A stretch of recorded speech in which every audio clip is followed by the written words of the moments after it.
दोस्तों, आपने पानी में चलने वाले एक से बढ़कर एक जहाज देखे होंगे।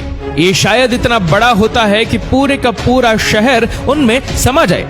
और कुछ जहाज तो इतने बड़े और खूबसूरत होते हैं कि उनसे नजरें हटाना भी मुश्किल हो जाता है। उस तरह के जहाजों को देखकर अक्सर हम सबके दिमाग में कई सवाल आते हैं, जैसे कि ये बनते कैसे होंगे, इन्हें पानी में कैसे उतारते होंगे, और ये पानी में डूबते क्यों नहीं है। तो दोस्तों, आज हम इस वीडियो में आपके तमाम सवालों के जवाब आपको देंगे और साथ ही में बताएंगे कुछ ऐसे इंटरेस्टिंग फैक्ट्स जो आपको हैरान कर देंगे।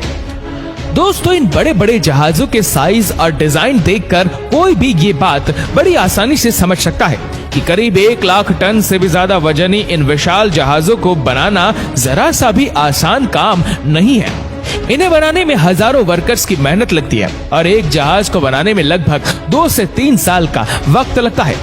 अब अगर बात करें उसकी मेकिंग प्रोसेस के बारे में, तो सबसे पहला सवाल तो यही बनता है कि इतने बड़े जहाज को कहां पर बनाते होंगे, क्योंकि समंदर में से तो दूर बनाया जाए तो फिर इतने बड़े जहाज को समंदर में ट्रांसपोर्ट करना काफी खर्चीला और दिक्कत भरा काम होता है। ऐसे में इसे समंदर के पास ही बनाया जाता है।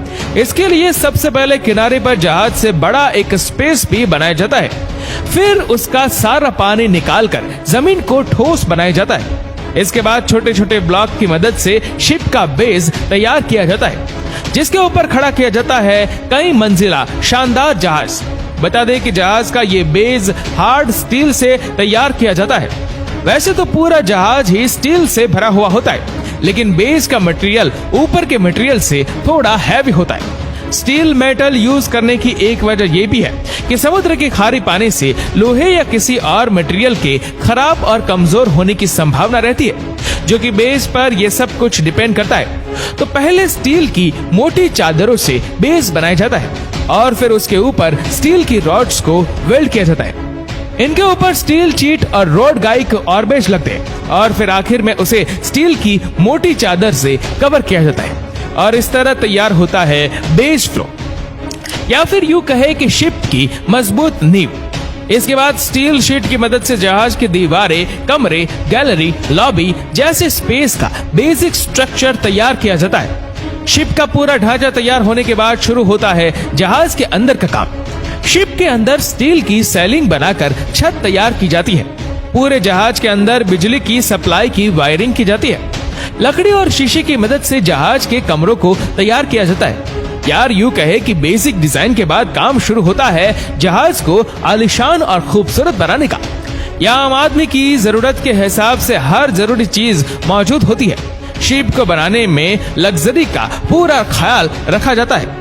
साथ ही शिप के इंजीनियर आपकी सेफ्टी का भी पूरा ख्याल रखते हुए इसे बनाते हैं। शिप का इंटीरियर इतना खूबसूरत होता है कि हर कोई देखता ही रह जाए। शिप के अंदर शानदार bedroom, bathroom, kitchen, store room, gallery, lobby, pool, gym, casino, hospital, यहाँ तक कि शॉपिंग कॉम्प्लेक्स इतने दिलकश होते हैं कि आय हाय देखने वाली पहली ही नजर में उसके दीवाने हो जाए। कुल मिलाकर एक आलीशान क्रूज में वो सब चीज बनाई जाती है जो आपको किसी खूबसूरत शहर में ही मिलेगी। तभी तो लोग इन्हें पानी में चलने वाला आलीशान और खूबसूरत शहर भी बोलते हैं। जब ये शानदार क्रूज बनकर तैयार हो जाता है तो उसके वेंटिलेशन के लिए शीशे का बड़ा सा जाल तैयार किया जाता है, जो शिप से बाहर तैयार होता है और बाद में उसे बड़ी क्रेन की मदद से जहाज पर फिट किया जाता है। उसके बाद जहाज में इंजन और ब्रॉन्ज पॉपुलर लगाया जाता है।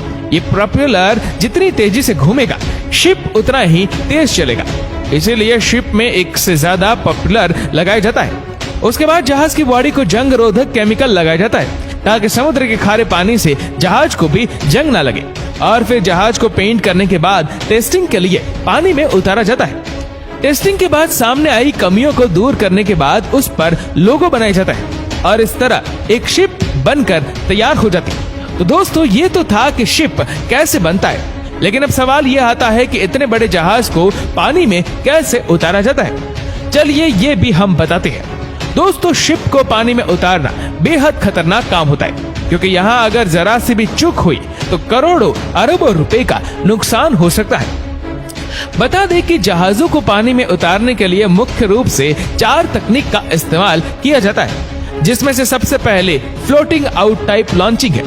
दोस्तों, जैसा कि हमने आपको शुरू में बताया था कि जहाज को बनाने से पहले समुद्र किनारे बड़ी जगह को खाली किया जाता है। तो फ्लोटिंग आउट लॉन्चिंग में जहाज की मेकिंग पूरी होने के बाद उस जगह को वापस पानी से भर दिया जाता है और फिर उस पानी को समुद्र के पानी से मिला दिया जाता है। फिर जहाज को धीरे धीरे समुद्र में लाया जाता है। ग्रेविटेशनल टाइप लॉन्चिंग में जहाज को समुद्र के किनारे लाकर ट्रेन की पटरी जैसे एक स्ट्रक्चर पर सेट किया जाता है।